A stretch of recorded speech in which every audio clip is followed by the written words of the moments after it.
నమస్తే, నేను Keshav. Welcome to Suman TV. Andhra Pradesh రాజకీయాల్లో ప్రవాసాంధ్రుల పాత్ర ఎలాంటిది? ప్రవాసాంధ్రులు చేసేటువంటి వ్యాఖ్యలు స్థానికంగా జరుగుతున్నటువంటి రాజకీయాలకి సంబంధం ఉందా లేదా? పదే పదే ప్రవాసాంధ్రులు చేసేటువంటి వ్యాఖ్యలపైన ప్రభుత్వం గొంతు నొక్కేటువంటి ప్రయత్నాలు చేస్తుందా? అసలు యష్ బొద్దులూరి అరెస్టు వెనకాల కానీ, ఆయనకి పదే పదే నోటీసులు ఇవ్వడం వెనక కానీ కారణాలేంటి? పరిధి దాటి యష్ మాట్లాడడమే సమస్యలకు కారణమైందా? ఆ అంశాలేవో ఆయన్ని అడిగి తెలుసుకుందాం. యష్ బొద్దులూరి మనతో ఉన్నారు. నమస్తే అండి. నమస్కారం. గజం కేవలం 500 రూపాయలతో 1210 గజాల భూమి కేవలం 6 లక్షలు మాత్రమే. సోషల్ మీడియా ఇన్ఫ్లుయెన్సర్స్ యుగంలో పొలిటికల్ పార్టీస్ ప్రధానంగా ఎంచుకుంటున్నటువంటి మార్గం, సో మీలాంటి వాళ్ళు ఎక్కడున్నా కానీ దాన్ని యూజ్ చేయొచ్చు కాబట్టి ఆ ప్లాట్ఫామ్ మీద యాక్టివిటీ కనిపిస్తుంది.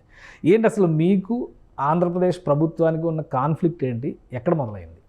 నాకు ఆంధ్రప్రదేశ్ రాష్ట్ర ప్రభుత్వానికి కానీ జగన్మోహన్ రెడ్డి కానీ కాన్ఫ్లిక్ట్స్ ఏం లేవండి. జగన్మోహన్ రెడ్డి గారు తీసుకున్న నిర్ణయాల పట్ల మేము ప్రశ్నించే ప్రయత్నం చేస్తున్నాం. జగన్మోహన్ రెడ్డి గారి నిర్ణయాలు ఆంధ్రప్రదేశ్ రాష్ట్రం సర్వనాశనం అయిపోవడానికి కారణమవుతున్నాయి కాబట్టి అవి ప్రజలకు వివరించే ప్రయత్నం చేస్తున్నాం. ఆయన తీసుకున్న నిర్ణయాలు తప్పు, ఈ నిర్ణయాల వల్ల రాష్ట్రం నాశనం అయిపోతుంది, రాష్ట్ర భవిష్యత్తు నాశనం అయిపోతుంది, పిల్లల భవిష్యత్తు నాశనం అయిపోతుంది అని చెప్పే ప్రయత్నం చేస్తున్నాం. దానిలో భాగంగా వాస్తవాలు మేము ప్రజలకు వివరించే ప్రయత్నం చేస్తుంటే దాన్ని మా గొంతులో నొక్కే ప్రయత్నం జరుగుతుంది. అదేవిధంగా కొన్ని మేము మాట్లాడిన వీడియోలని మార్ఫింగ్ చేసి మాకు యాంటీగా మా మీద కేసులు పెట్టించే ప్రయత్నం చేస్తున్నారు. మేము ఎప్పుడు కూడా వాస్తవాలు ప్రజల్లో తీసుకెళ్తున్నాము, ఆ వాస్తవాల మీద కేసులు పెట్టలేకపోతున్నారు కాబట్టి మార్ఫింగ్ వీడియోలు వాళ్ళే తయారు చేసి వాళ్ళు మా మీద కేసులు పెట్టి మమ్మల్ని వేధించే ప్రయత్నం చేస్తున్నారండి. అంటే ఒకటి, ఇప్పుడు ఆంధ్రప్రదేశ్లో ఉంటున్న పదే వైసీపీ నేతలు అందరూ చెప్తున్నటువంటి మాట ఏంటంటే, మీరు ఎక్కడో ఉండి ఇక్కడ ఏం జరుగుతుందో మీరు ఎలా జడ్జి చేస్తారు? నిజంగానే అది పాసిబుల్ అంటారు? ఇప్పుడు హైదరాబాద్లో ఉండి కామెంట్స్ చేస్తేనే ఒప్పుకొని పరిస్థితి ఉంటుంది. మీరు ఎక్కడో అమెరికాలో ఉండి ఆంధ్రప్రదేశ్లో జరుగుతున్నటువంటి నిర్ణయాలపైన మీ అభిప్రాయాన్ని నేరుగా ముఖ్యమంత్రిని విమర్శిస్తూ కానీ, ప్రభుత్వాన్ని విమర్శిస్తూ కానీ, మంత్రులను విమర్శిస్తూ కానీ చేస్తున్నారు. అసలు దీనివల్లనే సమస్య, ఈ ఫాల్స్ ప్రాపగండా వలన ఆంధ్రప్రదేశ్లో జరుగుతున్నటువంటి అభివృద్ధి బయట ప్రపంచానికి తెలియట్లేదు అనేది వైఎస్ఆర్సీపీ నేతలు చెప్తున్నటువంటి మాట. ఏం సమాధానం చెప్తారు? మేము చేస్తున్న ఫాల్స్ ప్రాపగాండా అంటుంటే మేము చేసిన వీడియోల మీద, అంటే మేము చెప్తున్న కంటెంట్ మీద వాళ్ళు కేసులు పెట్టమని చెప్పండి, మేము ప్రూవ్ చేస్తాం కోర్టుకెళ్ళి. వాళ్ళు తప్పు చేశారా లేదా, వాళ్ళు తీసుకున్న నిర్ణయాలు తప్పో లేదని మేము కోర్టు మీద ఛాలెంజ్ చేయగలుగుతాం. మేము చేస్తున్న కంటెంట్ మీద వాళ్ళు కేసులు పెట్టట్లేదండి. మా మీద వ్యక్తిగతంగా ఏదో ఒక మార్ఫింగ్ వీడియోలు క్రియేట్ చేసి కేసులు పెట్టే ప్రయత్నం చేస్తున్నారు. ఒకవేళ జగన్మోహన్ రెడ్డి గారు ఆంధ్రప్రదేశ్ రాజధాని తీసుకుంటే 3 రాజధానుల వల్ల రాష్ట్రం నాశనం అయిపోతుందని చెప్తున్నాం. మేము 3 రాజధానుల వల్ల రాష్ట్రం నాశనం అయిపోతుందని చెప్పినప్పుడు దాని మీద మా మీద కేసులు పెట్టమని చెప్పండి, మేము దాని మీద కొట్లాడతాము. అంతేగాని మేము దాన్ని విమర్శించినందుకు ముఖ్యమంత్రి గారిని విమర్శించాము అని చెప్పి దాని మీద కేసులు పెట్టి మమ్మల్ని వేధించే ప్రయత్నం చేస్తే ఖచ్చితంగా ఈ గొంతులు ఆగవండి. రాష్ట్రానికి అన్యాయం జరుగుతుంటే రాష్ట్రంలో పుట్టిన వ్యక్తిగా ఖచ్చితంగా రాష్ట్రాన్ని న్యాయం చేసేందుకు పోరాడే ప్రయత్నం చేస్తాం. భౌగోళికంగా నాకు పాలిటిక్స్ మీద ఒక పట్టు ఉంది. ఉమ్మడి ఆంధ్రప్రదేశ్ రాష్ట్రం మీద కానివ్వండి, ఇప్పుడు ఆంధ్రప్రదేశ్ తెలంగాణ రాష్ట్రం మీద కానీ, రాష్ట్రంలో ఏం జరుగుతుంది, మారుమూల ప్రాంతాల్లో ఏం జరుగుతుంది అనే విషయాల పట్ల మాకు ఒక అవగాహన ఉంది. మాకంటూ ఒక వ్యవస్థ ఉంది, మాకంటూ ఒక టీం ఉంది. మా టీము నిరంతరంగా పనిచేస్తూ ఉంటుంది. ఆ టీము వాస్తవాలతో సహా ఇచ్చిన ఇన్ఫర్మేషన్ ప్రకారమే మేము మాట్లాడే ప్రయత్నం చేస్తాం. ఏంటి మీ బ్యాక్గ్రౌండ్ ఏంటి? టీమ్స్ మెయింటైన్ చేయడం అంటే మీరు ఏంటి అసలు సాఫ్ట్వేరా లేదంటే పొలిటికల్ యాక్టివిటీని? ఇక్కడ చాలామంది స్ట్రాటజిస్టులు వాళ్ళందరూ కూడా ఈ జనరేషన్లో పనిచేస్తున్నారు. సో మీ బ్యాక్గ్రౌండ్ ఏంటి? నేను ప్రాపర్గా సాఫ్ట్వేర్ ఇంజనీర్ అండి. ఆంధ్రప్రదేశ్ రాజకీయాలతో నేను దూరం వెళ్ళిపోయి కూడా 2007-8 దూరం వెళ్ళిపోయాము, మాకు సంబంధం లేదనుకున్నాము. 2019లో ఆంధ్రప్రదేశ్ రాష్ట్రంలో ప్రభుత్వం మారిన తర్వాత దగ్గర ఒక 4-5 నెలల నుంచి జరుగుతున్న అరాచకాల మీద మేము మాట్లాడటం మొదలుపెట్టాం. మొట్టమొదటిగా చిన్న ఆడపిల్లల మీద రేపులు, లైంగిక దాడులు, వాళ్ళని చంపేయటాలు, మహిళల మీద యాసిడ్ పోసి చంపేయటాలు ఇవన్నీ జరుగుతున్నాయి. 16 ఏళ్ల బాలుడిని వాళ్ళ అక్కనో చెల్లినో రేప్ చేస్తాను కాపాడుకోవడానికి వెళ్తే ఆ అబ్బాయి మీద పెట్రోల్ పోసి సజీవ దహనం చేశారు. ఇలాంటి కేసెస్ కొన్ని కోకొల్లలు ఉన్నాయి. అవన్నీ కూడా రాష్ట్రంలో ప్రతిపక్ష పార్టీ కార్యకర్తల నాయకులు కానీ మాట్లాడుతుంటే వాళ్ళ మీద దొంగ కేసులు పెట్టి వాళ్ళ జైళ్ళల్లో పెట్టడం, వాళ్ళ మీద SC/ST అట్రాసిటీ చేయటము, వాళ్ళని శిరోమండనాలు చేయడం, వాళ్ళ భయభ్రాంతులకు గురి చేయటము, ప్రతిపక్ష నాయకుల్ని ఎంతోమంది నడి రోడ్డు మీద నరికి చంపేయటం, ఇదంతా ఏంటంటే ఆంధ్రప్రదేశ్ రాష్ట్రంలో ఒక భయానకమైన వాతావరణం సృష్టించడం జరిగింది జగన్మోహన్ రెడ్డి గారు వచ్చిన తర్వాత. దాన్ని ఎవరో ఒకరు మాట్లాడాల్సిన అవసరం ఉంది. ఈరోజు ఆంధ్రప్రదేశ్ రాష్ట్రంలో కొన్ని 2-3 ఆయన సొంత ఛానల్ తప్పితే మిగతా ఏ ఛానల్ రావట్లా. వాస్తవాలు ప్రజలకు తెలియట్లా. సోషల్ మీడియా వేదికగా మీకు వాస్తవాలు, ఇగో ఈరోజు ఈ అబ్బాయిని చంపేశారు, ఈరోజు ఈ అమ్మాయి మీద లైంగిక వేధింపులు జరిగాయి, ఇక్కడ ఫలానా ఊరు ఫలానా కేసులు పెడుతున్నా తీసుకోలేట్లేదు అని చెప్పి మేము ప్రజలకు వివరించే ప్రయత్నం చేస్తున్నాం. మేము వాస్తవాలు చెప్తున్నాం కాబట్టి ప్రజలు స్వీకరించి ప్రజలకు వాస్తవాలు తెలుస్తున్నాయనే ఉద్దేశంతో మా మీద కేసులు పెట్టి మమ్మల్ని భయభ్రాంతులు చేసే ప్రయత్నం చేస్తున్నారు, మా కుటుంబాల మీద దాడులు చేస్తున్నారు, మా కుటుంబ సభ్యుల్ని వేధించే ప్రయత్నం జరుగుతుంది ఇక్కడ. అంటే మీరు 2007లో వెళ్ళిపోయారు అంటున్నారు, అంటే సాఫ్ట్వేర్ రిలేటెడ్గా యుఎస్ ఆల్మోస్ట్ సెటిల్, అక్కడ యుఎస్లో సెటిల్ అంటే. మరి ఆంధ్రప్రదేశ్లో ఈ 2007లో వెళ్ళిన తర్వాత 2019 వరకు ఎలాంటి అభ్యంతరకరమైనటువంటి పరిణామాలు కానీ, అభివృద్ధి లేనితనం కానీ, లేదా తిరోగమన విధానాలు కానీ ఏమీ చూడలేదా? చూసాం, ప్రశ్నించాం కూడా. మేము చంద్రబాబు నాయుడు గారి గవర్నమెంట్లో కూడా చంద్రబాబు నాయుడు గారు ఒక రెండు నిర్ణయాలు తీసుకున్నాం, ఇది బాగాలేదని చెప్పాం. మమ్మల్ని పిలిచి ఏం బాగాలేదు, ఎలా చేస్తే బాగుంటుందని అడిగారు. మేము ఏ నిర్ణయాలకు సంబంధించి అంటే రీసెంట్గా ఆయన జాబ్ క్యాలెండర్ నిర్ణయాల్లో కొన్ని ప్రైవేట్ చేస్తాను, గవర్నమెంట్ చేస్తా ఉన్నారు, ఆ విషయాల్లో ఇది ప్రాబ్లమ్స్ ఉన్నాయి, మీరు చెప్పండి అని చెప్పినప్పుడు వాళ్ళు పిలిచి మాట్లాడటం జరిగింది. ఎలా చేస్తే బాగుంటుందని అడగడం జరిగింది. చేసిస్తే బాగుంటుంది ప్రామిస్ చేశారు అని చెప్పాం, వాళ్ళు చేశారు. కొన్ని ఏంటంటే కొన్ని issues, public base issues, public ఇబ్బంది కలిగే ఇష్యూస్ ఉన్నప్పుడు మేము చెప్పగలిగినప్పుడు చెప్తాం. అవి వాళ్ళు తీసుకున్నప్పుడు విమర్శలుగా మారుతాయి. ఇక్కడ కూడా మేము ఇనిషియల్గా కూడా ట్వీట్స్ ప్రకారమో లేదంటే ఏదో రకంగా తెలియజేసే ప్రయత్నమే చేసాం. ఇది తప్పు అని తెలియజేసే ప్రయత్నం చేసాం. మేము గలం ఎప్పుడు ఇప్పాల్సి వచ్చింది అంటే, మేము మాట్లాడుతుంది కానీ వాస్తవాలు వేరే మీడియా ఛానల్స్ చూపిస్తున్నాయి కానీ ఎక్కడా కూడా రాష్ట్రంలో వెళ్ళకపోవడంతో సోషల్ మీడియా ప్లాట్ఫామ్ ద్వారా మేమన్నా రాష్ట్ర ప్రజలకు తెలియజేయాల్సిన అవసరం ఉంది. రాష్ట్రంలో జరుగుతున్న అన్యాయాలు, అక్రమాలు, అవినీతులన్నీ కూడా ప్రజలకు వివరించాల్సిన అవసరం అంటే గత ప్రభుత్వం తీసుకున్నటువంటి నిర్ణయాల్లో ఉన్నటువంటి లోపాల వలన ప్రధానంగా రాజధాని అన్నారు ఇందాక, రాజధాని కట్టలేకపోయారు కాబట్టి చంద్రబాబు నాయుడు గారు చేసిన తప్పిదాన్ని, సరే నెక్స్ట్ 3 రాజధానుల విషయం మనం మళ్ళీ మాట్లాడదాం, అక్కడ తప్పిదం జరిగింది అనేది వీళ్ళ ఆరోపణ. రెండోది ప్రత్యేక హోదా ఇష్యూరెన్స్ ఇచ్చిన తర్వాత కూడా చంద్రబాబు నాయుడు గారు ప్రభుత్వం తీసుకురాలేకపోయింది అనేది వైసీపీ నేతలు చేసినట్టు, అన్నిటికీ కూడా తెలుగుదేశం పార్టీనే అక్కడ దోషిగా నిలబెడుతున్నటువంటి ప్రయత్నం జరుగుతుంది. అమరావతి కట్టలేదు అన్నదానికి నేను 2019 ఎలక్షన్స్ టైంలో జగన్మోహన్ రెడ్డి గారికి ఒక సవాల్ విసిరా. అమరావతిలో ఒక ఇటుకే లేదన్నారు జగన్మోహన్ రెడ్డి గారు. నేను అన్నా, జగన్మోహన్ రెడ్డి గారు మీరు నేను అమరావతి కట్టిన భవనాల మీదకి ఎక్కుదాం, ఇద్దరం దూకుదాం, మీరు చస్తారో నేను చస్తారో, ఇద్దరం చచ్చిపోతే దరిద్రం వదిలిపోద్ది, దూకుదాము, వాస్తవాలు ప్రజలు తెలియజేద్దామన్నా. ఎవ్వడు స్వీకరించలా. ఈరోజు చంద్రబాబు నాయుడు కట్టిన భవనాల్లోనే వీళ్ళందరూ ఉద్యోగాలు చేస్తున్నారు, చంద్రబాబు నాయుడు గారు తెచ్చిన సెక్రటరీలోనే ఈయన కూర్చొని పనిచేస్తున్నాడు. ఇవన్నీ ఏంటంటే ఫాల్స్ ప్రాపగాండా. జగన్మోహన్ రెడ్డి గారు ముఖ్యమంత్రి కాకముందు అనేక రకాలుగా అబద్ధాలు, అవాస్తవాలు చెప్పి ఆఖరికి బాబాయ్ చంపేసిన కేసు కూడా చంద్రబాబు నాయుడు గారి మీద నెట్టేశారు. ఇప్పుడు సొంత పులివెందుల ప్రాంతంలోనే బాబాయ్ని ఎవరు చంపేస్తారో చాలా కేటగారికల్గా పులివెందుల ప్రాంత ప్రజలకే తెలిసిపోయింది. రాష్ట్ర వ్యాప్తంగా వదిలేసేయండి, ఆయన సొంత నియోజకవర్గ ప్రాంత ప్రజలకే బాబాయ్ని ఎవరు చంపేస్తారో ఫుల్ క్లారిటీ ఉంది. అలాంటి అబద్ధాలు జగన్మోహన్ రెడ్డి గారు కొల్లలు చెప్పారు. దాన్నే మేము ప్రస్తావిస్తున్నాం. అమరావతిలో కట్టినవన్నీ కూడా తాత్కాలిక భవనాలు, తాత్కాలిక సెక్రటేరియట్, తాత్కాలిక హైకోర్టు, ఇవే కదా, అదే కదా వాళ్ళు మాట్లాడుతుంది. దాన్ని స్ట్రాంగ్గా పార్టీ పరంగా తెలుగుదేశం పార్టీ కూడా కౌంటర్ చేయలేకపోతుంది అనేది వైసీపీ నేతలు. ఎందుకు కౌంటర్ చేయట్లేదండి? మేము కౌంటర్ చేస్తున్నాము, తెలుగుదేశం పార్టీ కౌంటర్ చేస్తుంది, సామాజిక మాధ్యమాల్లో ప్రజలు కౌంటర్ చేస్తున్నారు. కానీ అవేవి కూడా మీడియా ఛానల్స్లో అక్కడ ఎగ్జిస్టెన్స్ లేదు కాబట్టి వాళ్ళు చూడలేకపోతున్నారు కాబట్టి ప్రజల్లోకి వెళ్ళట్లేదు. ఈరోజు కూడా ఎవరైనా మీరు ఇల్లు కట్టుకోవాలన్నా, ఒక డ్యూప్లెక్స్ హౌస్ కట్టుకోవాలంటే 2 సంవత్సరాలు పడుతుందండి. ఒక ప్రపంచ స్థాయి రాజధాని కట్టాలంటే 3 సంవత్సరాలు అయిపోద్దా? సరే, ఆయన చెప్పాడు కదా, ఏమీ కట్టలేదని చెప్పాడు కదా. మరి జగన్మోహన్ రెడ్డి గారు ముఖ్యమంత్రి అయిన తర్వాత ఏం కట్టారు చెప్పండి? ఒక్క బిల్డింగ్ కట్టారా? ఒక్క ప్రాజెక్ట్ పూర్తి చేశారా? ఒక్క రూపాయి పెట్టుబడి తీసుకురాగలిగారా? ఒక సంస్థను తీసుకురాగలిగారా? ఒక్కరికి ఉద్యోగం ఇప్పించగలిగారా?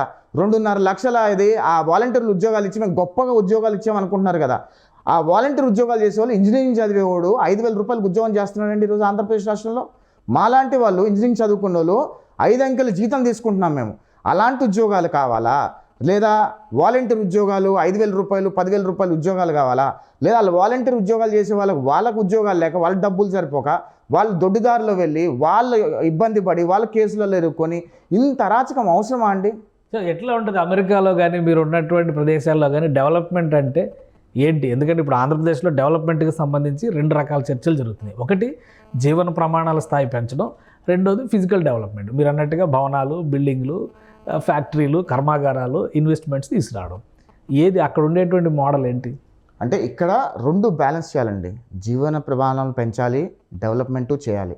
ఈ జీవన ప్రమాణాలు పెంచాలంటే డబ్బులు ఉట్టిగుట్టి వాళ్ళ జేబులో డబ్బులు వేస్తే సరిపోదు. ఈ డబ్బులన్నీ ఎక్కడి నుంచి వస్తున్నాయండి?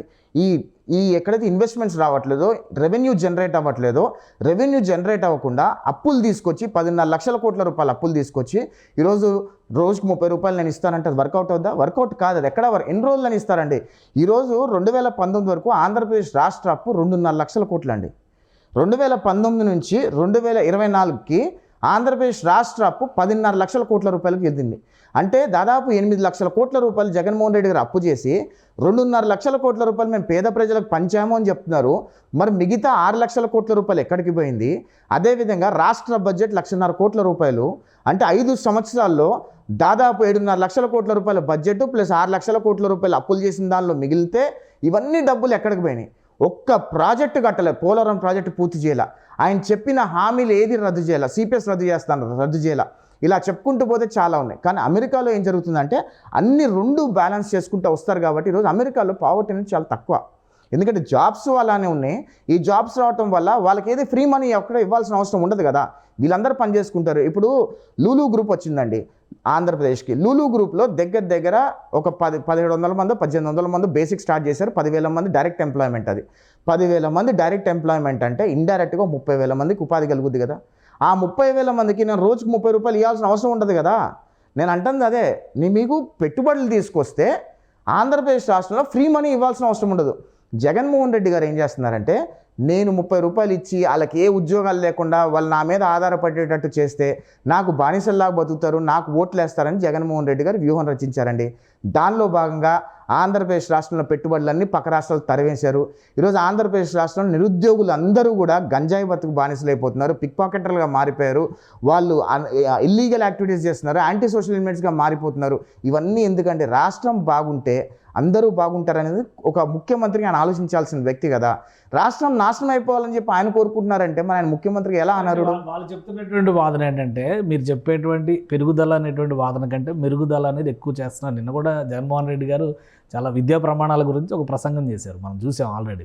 అంటే విద్యా ప్రమాణాలు పెంచితే జీవన ప్రమాణాల స్థాయి పెరుగుతుంది అనేటువంటి వాదన చేస్తారు. ప్రతిదానికి ప్రతిపక్షంగా తెలుగుదేశం లేదంటే మీలాంటి సోషల్ మీడియా వారియర్స్ వీళ్ళే అడ్డుకుంటున్నారు.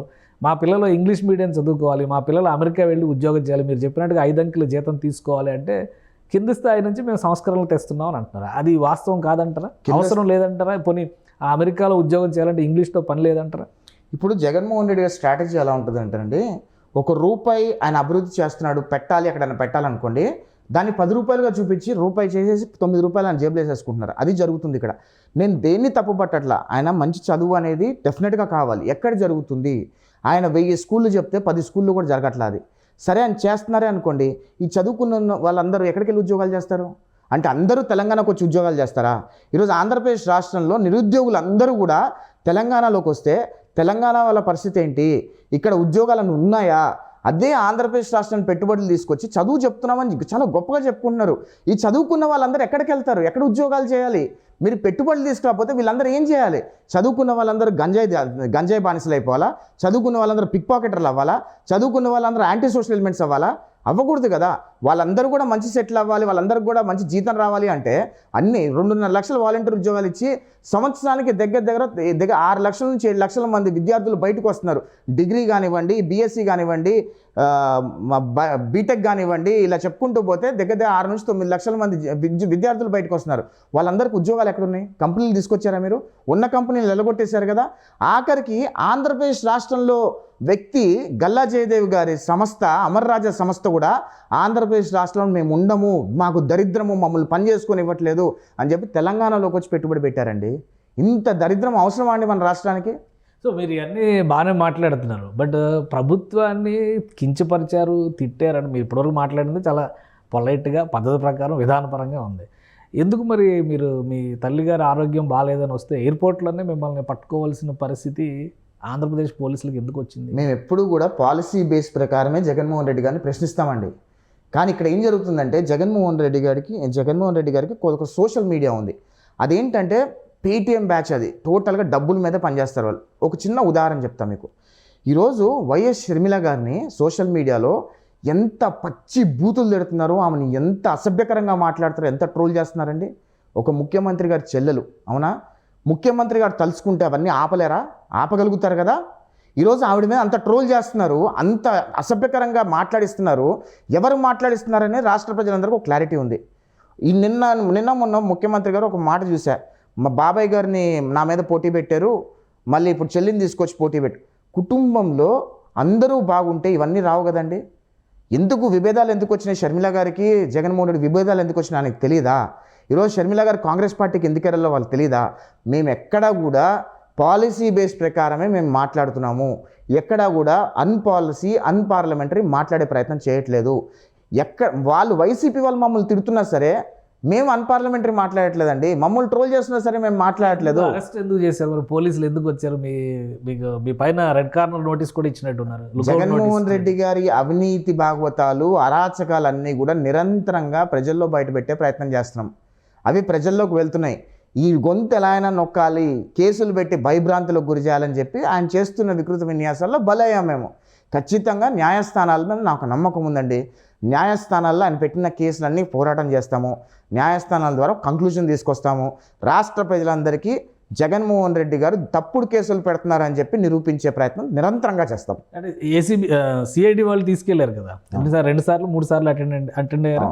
ఏమడిగారు? దేని గురించి ఏమడిగారు? మీరు మాకు వీడియోస్ చూపిస్తారు సిఐడి వాళ్ళు.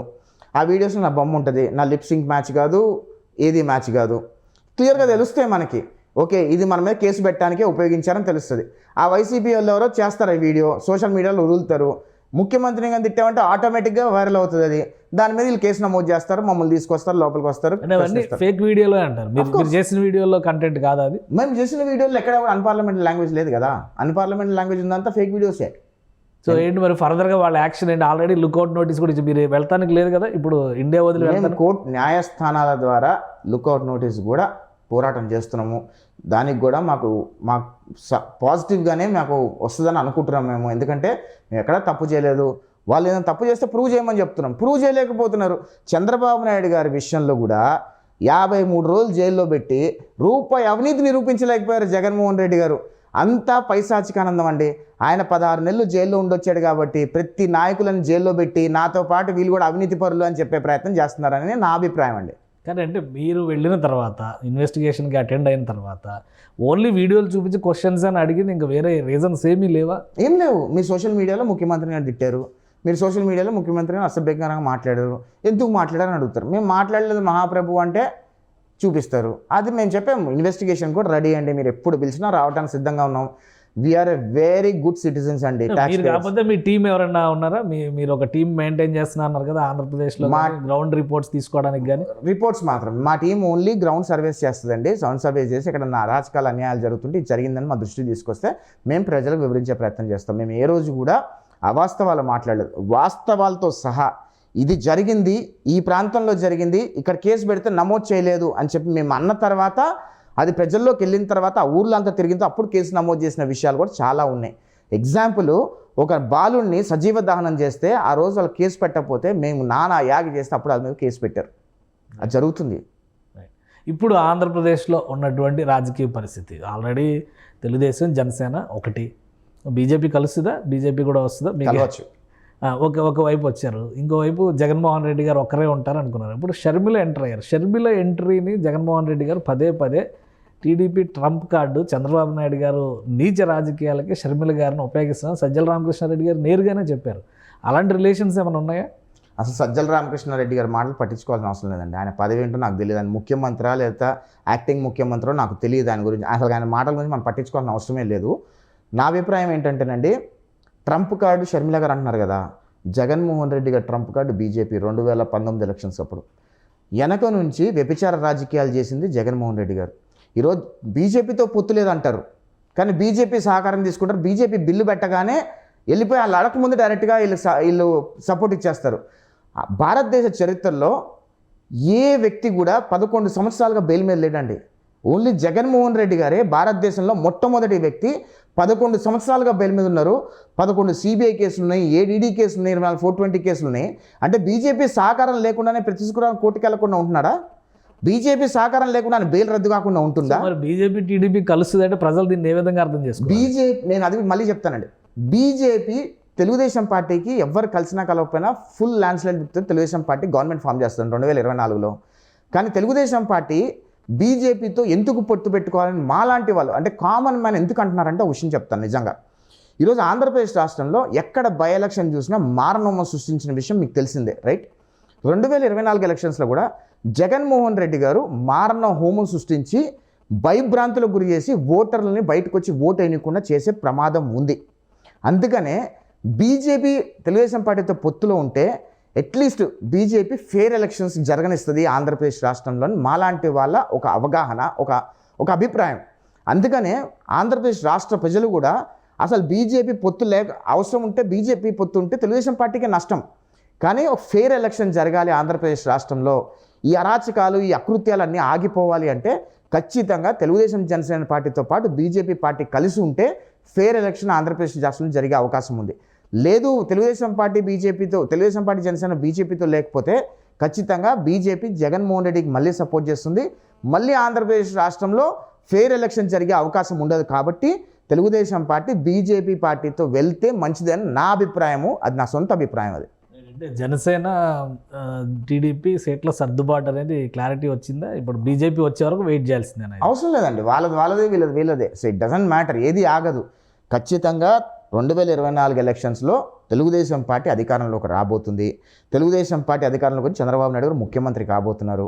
ఖచ్చితంగా 2019 నుంచి 2024 వరకు ఇల్లీగల్ కేసెస్, ఇల్లీగల్ యాక్టివిటీస్ అన్ని అవినీతివి దగ్గర దుర్మార్గంగా కేసులు పెట్టినాయి, అన్యాయంగా కేసులు పెట్టినాయి, ప్రజల్ని చంపేసిన కేసెస్ కానివ్వండి, ప్రతిపక్ష నాయకుల్ని అరాచకంగా రోడ్డు మీద నరికి చంపేసిన కేసులు కానీ అన్నీ కూడా లోకేష్ గారు రెడ్ అలర్ట్ రాసుకున్నారండి. ఇవన్నీ కూడా జ్యుడిషియల్ ఎంక్వైరీ ముందు పెట్టి కరెక్ట్గా ఎవరెవరైతే తప్పులు చేశారో వాళ్ళందరికీ సరైన పనిష్మెంట్ దొరికేలా ఖచ్చితంగా న్యాయస్థానాల ద్వారా పోరాడే ప్రయత్నం ఖచ్చితంగా లోకేష్ గారు చేస్తారు. అసలు రెడ్ డైరీ ఏంటి? రెడ్ డైరీలో ఏం రాసుకున్నాం మీరు ఏమైనా చూసారా? ఇప్పుడు చెప్తున్నారు లోకేష్ గారు చెప్తున్నారు కదా, రెడ్ డైరీ అంటే ఏం లేదండి, ఎవరెవరైతే తప్పులు చేశారు, సిస్టమ్ని ఎవరైతే ఫాలో కాలేదు, ఇల్లీగల్ యాక్టివిటీస్ ఎవరు చేశారు, ఇల్లీగల్గా ఎవరి మీద కేసులు పెట్టారు, ఇల్లీగల్గా ఎవరిని అరెస్ట్ చేశారు. నందం సుబ్బయ్య అనే వ్యక్తిని రోడ్డు మీద నరికి చంపేస్తే దిక్కు లేదండి, అంత కిరాతకంగా నడి రోడ్డు మీద పట్టపగలు చంపేస్తే దిక్కు లేదు దాని మీద, వాళ్ళకి న్యాయం జరగలేదు ఈ రోజు వరకు. అట్లాంటి కేసెస్ కోకొలలు ఉన్నాయి. ఒక వికలాంగురాలని రేప్ చేసి చంపేస్తే ఆమెకు న్యాయం జరగల, పసి పాపని రేప్ చేసి చంపేస్తే న్యాయం జరగల. అలాంటి కేసెస్, అలాంటి ఇష్యూస్ మీద ఉన్న ఇన్వాల్వ్ అయిన వాళ్ళు, అలాంటి వాళ్ళకి సహకరించిన ఆఫీసర్ల పేర్లు అన్నీ కూడా రెడ్ డైరీలు ఉన్నాయి. రెడ్ డైరీలో అదే అధికారులకు సంబంధించి కూడా రాశారు, అందరినీ బెదిరిస్తున్నారు అధికారులని కేసు వేసినట్టుంది కదా సిఐడి కూడా. ఎందుకు ఎవరు బెదిరిస్తున్నారు? బెదిరింపు కింద రాదా అది? ఎందుకు బెదిరింపులు అండి? మీరు తప్పు చేస్తే మీ పేరు రాసుకున్నామని చెప్తున్నాము, మీరు తప్పు చేశారు మీ పేరు రాసామని చెప్పాము, మీరు తప్పు చేశారు మీ పేరు రాసామని మీరు బెదిరిపోతారు, మీరు తప్పు చేశారనే కదా. తప్పు చేయనప్పుడు అధికారులు ఎందుకు భయపడాల్సిన అవసరం ఉంది? సో అంటే ఒకవేళ గవర్నమెంట్ మారితే మరొక రివెంజ్ పాలిటిక్స్లో నెక్స్ట్ పార్ట్ చూస్తాం. రివెంజ్ పాలిటిక్స్ ఏమీ ఉండవండి. లోకేష్ గారు మొత్తం జ్యుడిషియల్ ఎంక్వైరీ ద్వారా ఇది అన్యాయం జరిగింది, తప్పు జరిగింది, జ్యుడిషియల్ ఎంక్వైరీ చేసి వీళ్ళు తప్పు చేస్తే వీళ్ళని శిక్షించండి, వీళ్ళు సస్పెండ్ చేయండి అని లోకల్ జ్యుడిషియల్ ఎంక్వైరీ ద్వారానే లోకేష్ గారు ఒక ప్రాతిపదికనే వెళ్తారండి. మేము ఎప్పుడు కూడా తెలుగుదేశం పార్టీ రివెంజ్ పాలిటిక్స్ చేయాలి అని అనుకుంటేనండి 2019 ఎలక్షన్స్లో జగన్మోహన్ రెడ్డి గారు అప్పుడు పాదయాత్ర కూడా చేసి ఉండేవాళ్ళు కాదు. ఆయనకి Z category, why category protection పెట్టి పిచ్చ బందోబస్తు ఇచ్చి శుభ్రంగా హ్యాపీగా హనీమూన్ వాక్ చేసుకోమని ఇచ్చాం మేము జగన్మోహన్ రెడ్డి గారికి, చంద్రబాబు నాయుడు ముఖ్యమంత్రిగా ఉన్నప్పుడు. నిజంగా చంద్రబాబు నాయుడు రివెంజ్ తీసుకోవాలి అనుకుంటే జగన్మోహన్ రెడ్డి గారిని ఒక్క అడుగు కూడా వేయించేవాళ్ళు కాదు. ఈరోజు లోకేష్ గారిని ఆయన పాదయాత్ర చేసుకోకుండా జగన్మోహన్ రెడ్డి ఎన్ని ఆంక్షలు పెట్టారు, అంతకంటే 1000 రెట్ల ఆంక్షలు పెట్టచ్చు. కానీ ఏ రోజు కూడా న్యాయంగా చట్టంగా ఆయనకి పాదయాత్ర చేసుకునే అర్హత ఉంది కాబట్టి ఆయన పాదయాత్ర చేసుకొని ఇచ్చారు. అందుకనే ఆయన పాదయాత్ర చేసుకొని అన్ని అబద్ధాలు చెప్పి ఒక్క ఛాన్స్ అని చెప్పి ప్రజల్ని నమ్మించి మోసం చేసి ఈరోజు అధికారంలోకి వచ్చి రాష్ట్రాన్ని దోచుకుంది, రాష్ట్రాన్ని సర్వనాశనం చేసి ఒక్క రూపాయి పెట్టుబడి రాకుండా, ఒక్కడికి ఉద్యోగం లేకుండా రాష్ట్రాన్ని మొత్తం ఒక 30-40 ఏళ్ళ వెనక్కి తీసుకెళ్ళిపోయారు జగన్మోహన్ రెడ్డి. ఒకవేళ తెలుగుదేశం పార్టీ అధికారంలోకి వస్తే యష్ పాత్ర ఏ విధంగా ఉండొచ్చు? మాదేముండదండి, తెలుగుదేశం పార్టీ అధికారంలోకి వస్తే మళ్ళీ మేము బ్యాక్ సీట్ తీసుకుంటాము. ఖచ్చితంగా మా పార్టీలో కూడా ఏమన్నా తప్పులు జరుగుతున్నప్పుడు ఖచ్చితంగా మా లోకేష్ గారి దృష్టి తీసుకెళ్లే ప్రయత్నం చేస్తాం. 2014 నుంచి 2019 వరకు కూడా ఎక్కడైనా ప్రాబ్లం జరుగుతుంది అంటే ఖచ్చితంగా లోకేష్ గారి దృష్టి తీసుకెళ్లే వాళ్ళం. తీసుకెళ్ళిన 5-10 మినిట్స్లోనే ఆ సంబంధిత శాఖ వాళ్ళకి ఆదేశాలు ఇచ్చేవాళ్ళు, ఇది కరెక్ట్ చేయండి అని. మాకు ఏ రోజు కూడా ఎక్కడ ప్రాబ్లం ఉండేది కాదు. మేము లోకేష్ గారిని రీచ్ అవుట్ అయ్యామనుకోండి, మా దృష్టికి ఇది వచ్చిందండి, మేము వెరిఫై చేసుకుంటాం ఫస్ట్ ఇది ఫ్యాక్టా కాదని. ఫ్యాక్ట్ చేసుకొని లోకేష్ గారికి వాట్సాప్లో మెసేజ్ పెడతాం, సార్ ఇది అని. ఇమీడియట్గా ఆ సంబంధ శాఖకు పంపిస్తారు. ఇది ఫ్యాక్టో కాదో చూడండి అని. ఫ్యాక్ట్ అయితే సాల్వ్ చేస్తారు, ఫ్యాక్ట్ కాకపోతే మళ్ళీ మాకు రీచ్ అవుట్ అవుతారు, ఇది ఫ్యాక్ట్ కాదు మీకు తప్పు వచ్చింది మీరు ఒకసారి చూసుకోండి అని అడుగుతారు.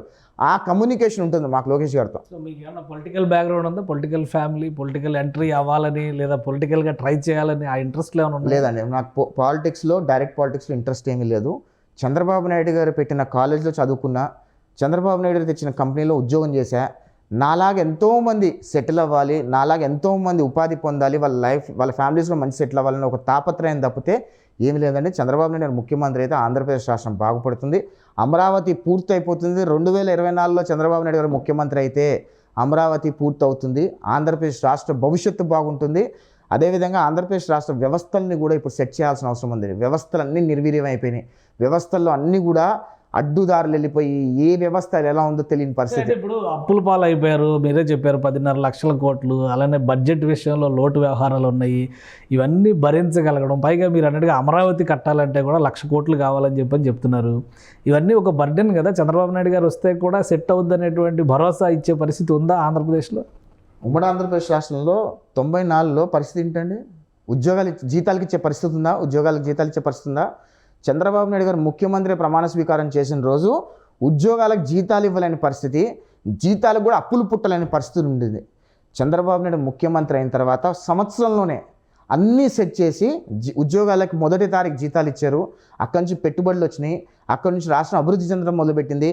2004లో ఆయన ముఖ్యమంత్రిగా పదవి కోల్పోయే టైంకి రాష్ట్రం సర్ప్లస్ బడ్జెట్లో ఉండింది. అందుకే రాజశేఖర రెడ్డి గారు ఫ్రీగా అంబులెన్స్లు, రైతు భరోసాలు, రైతు బంధులను ఫ్రీగా ఇచ్చారు. ఇప్పుడు జగన్మోహన్ రెడ్డి గారికి అన్నీ ఫ్రీగా ఇవ్వమంటే ఎక్కడ అప్పులు తీసుకొచ్చిస్తున్నారు ఆయన. అంటే చంద్రబాబు నాయుడు గారు సంపద సృష్టికర్త అండి.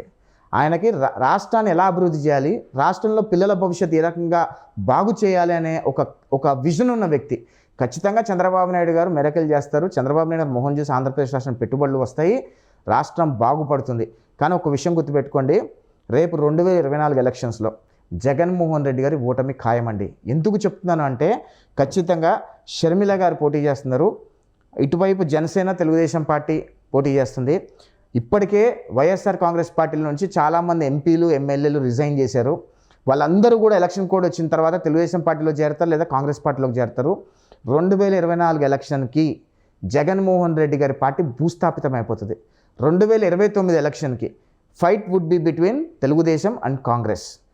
Jaganmohan Reddy garu party కనుమరుగైపోతుంది 2024 elections. రాసి పెట్టుకోండి. 2 జాతీయ పార్టీలని కూడా ఆ 2 కుటుంబాలే శాసిస్తున్నాయని అంటున్నారు. ఒకవైపు చంద్రబాబు నాయుడు గారితో రిలేషన్ ఉన్న పురంధేశ్వరి గారు, ఇంకోవైపు జగన్మోహన్ రెడ్డి గారితో రిలేషన్ ఉన్న షర్మిల గారు. ఇది సాధ్యమయ్యేటువంటి పనే అంటారా మీరు? ఖచ్చితంగా అండి. ఎందుకంటే ఈరోజు జగన్మోహన్ రెడ్డి గారిని నమ్మే పరిస్థితిలో వాళ్ళ సొంత నాయకులే లేరు. వాళ్ళ సొంత నాయకులు, వాళ్ళ సొంత కార్యకర్తలే. ఇప్పుడు మొన్న చూసాం, కృష్ణదేవరాయలు గారు ఆయన ఎంపీగా పదవికి రాజీనామా. ఆయన one of the most non controversial, చాలా సాఫ్ట్ వ్యక్తి. అలాంటి అతనే అక్కడ దానిలో ఉండలేకపోయాడు అంటే ఇంకెవరు ఉంటారండి ఆ పార్టీలో? ఆ పార్టీలో ఉండేది ఎవరు? బూతులు మంత్రులు కొంతమంది ఉన్నారు, బూతులు మాట్లాడేవాళ్ళు, అలగా బిహేవియర్ చేసేవాళ్ళు, వాళ్ళు మాత్రమే ఉంటారండి. 2024 ఎలక్షన్స్కి జగన్మోహన్ రెడ్డి గారి పార్టీ, వైఎస్ఆర్ కాంగ్రెస్ పార్టీ, యువజన శ్రామిక రైతు కాంగ్రెస్ పార్టీ కనుమరుగైపోతుందనే విషయం. మీకున్న గ్రౌండ్ రిపోర్ట్స్ ఏంటి? ఎన్ని సీట్లు వస్తాయి? జనసేన టీడీపీ కూటమికి ఎంత బలంతో అధికారంలోకి వస్తారు? ఎవరికి ఎన్ని సీట్లు వస్తాయి? గ్రౌండ్ రిపోర్ట్స్ చేస్తారని మీకేమన్నా ఉందా డేటా? జనసేన తెలుగుదేశం పార్టీ కూటమి 140+ సీట్స్తో ఖచ్చితంగా ఈరోజు గెలుస్తుందండి. బీజేపీ కూడా పొత్తులో ఫేర్ ఎలక్షన్ జరిగితే కనుక 160+ సీట్స్తో తెలుగుదేశం పార్టీ, జనసేన పార్టీ 175 ఉంది, 160. జగన్మోహన్ రెడ్డి గారికి ఫేర్ ఎలక్షన్ జరిగితే 10-15 సీట్ల కంటే ఎక్కువ రావండి. ఏదో తిమ్మిని చేసి వాళ్ళని భయపెడితే కనుక ఖచ్చితంగా ఆయనకు 30 సీట్లు వస్తాయి. ఇంకో విషయం కూడా చెప్తున్నాను నేను, నాకున్న అవగాహన ప్రకారం, మేము చేసిన సర్వే ప్రకారము పులివెందల్లో జగన్మోహన్ రెడ్డి గారి మీద షర్మిల గారు పోటీ చేస్తే జగన్మోహన్ రెడ్డి గారు ఓడిపోతారు. అది వాస్తవం. షర్మిల గారు బంపర్ మెజారిటీతో గెలుస్తారు. పులివెందల్లో షర్మిల గారి మీద జగన్ గారి మీద షర్మిల గారు పోటీ చేస్తే జగన్ గారు ఓడిపోతారు. ఇది వాస్తవం. మేము చేసిన సర్వే.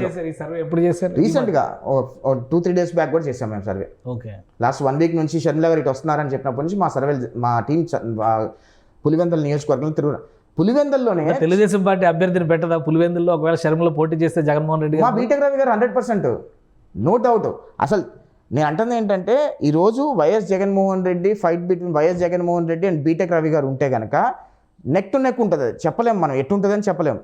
కానీ వైఎస్ జగన్మోహన్ రెడ్డి గారి మీద షర్మిలమ్మ పోటీ చేస్తే ల్యాండ్ స్లైడ్ విక్టరీ షర్మిలమ్మ గెలిచేస్తారు. జగన్మోహన్ రెడ్డి ఓడిపోతాడు, దాని డౌటే లేదు. ఎందుకంటే ఈరోజు పులివెందుల ప్రాంతంలో జగన్మోహన్ రెడ్డి గారు రాష్ట్రాన్ని అభివృద్ధి చేయలేదు.